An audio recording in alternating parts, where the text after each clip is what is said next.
Okay, so have you ever heard of a holiday with like a split personality?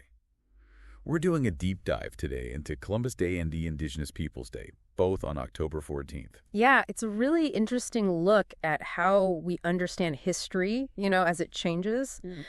You've got this really deeply rooted federal holiday, Columbus Day, and at the same time, there's this growing movement to try to get a more complete and accurate, frankly, recognition of the past with Indigenous Peoples Day. Right, so it's almost like a clash of uh, two different sides of the same story. And I've noticed Columbus Day has become one of those holidays that people kind of celebrate inconsistently.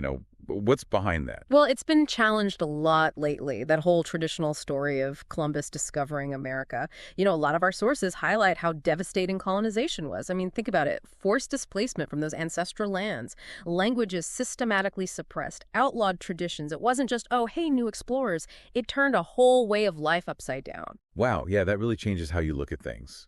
I mean, no wonder people are rethinking how we remember this part of history.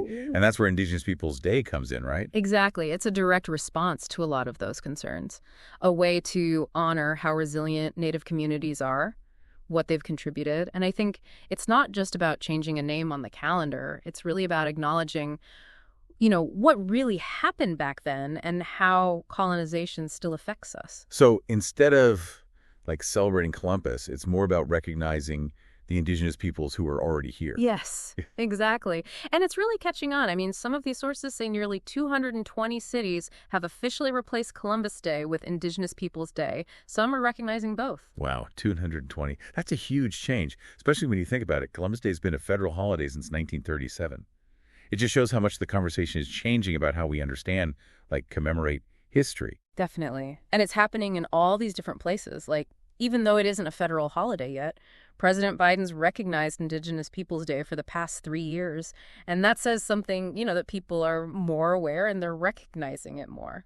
It's like we're in this weird in-between time, right? We've got this established holiday, but there's this big movement pushing for something different. It's a really interesting sort of push and pull. It is. And that tension, between the old way of seeing it and trying to include everybody, that's the heart of it. It's not just, let's honor this one guy anymore. It's what really happened with colonization and how did it affect these communities. And this whole push for recognition is everywhere, it seems like.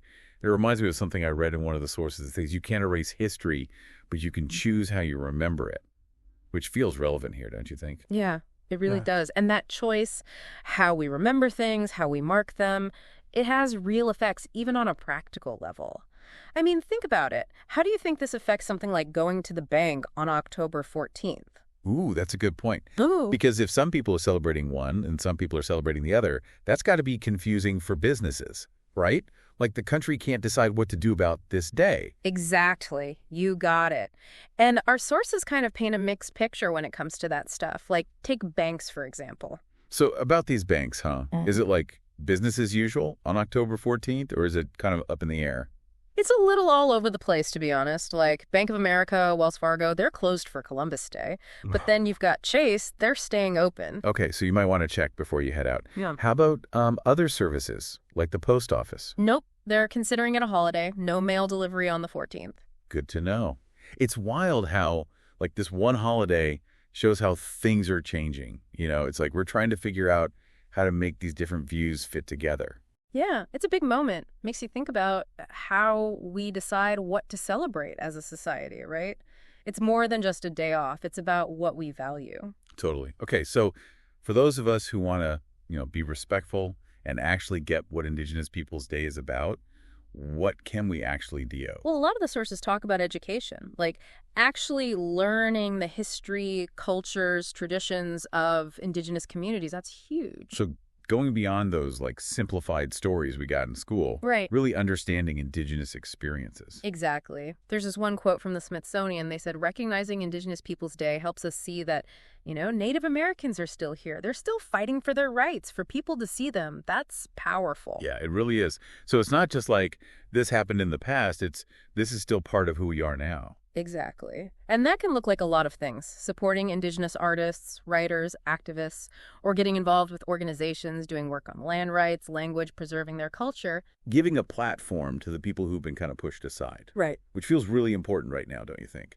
For sure, because I think when we understand the whole story, the good, Andy, the bad, that's how we can build something better for everyone. It all goes back to that tale of two holidays idea, huh? The old story and then this new movement for like making sure everyone's included. And it's not just holidays, it's bigger than that. It's about whose stories get told and how we deal with the past.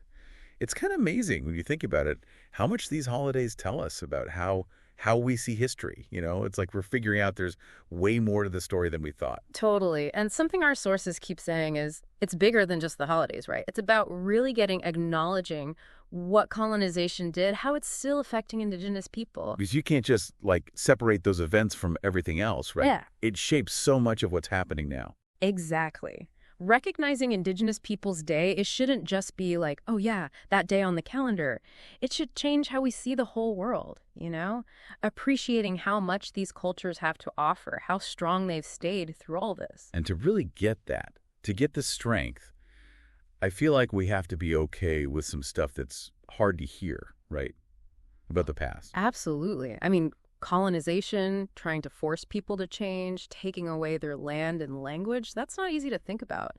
But we have to if we want to move forward in a way that's fair to everybody.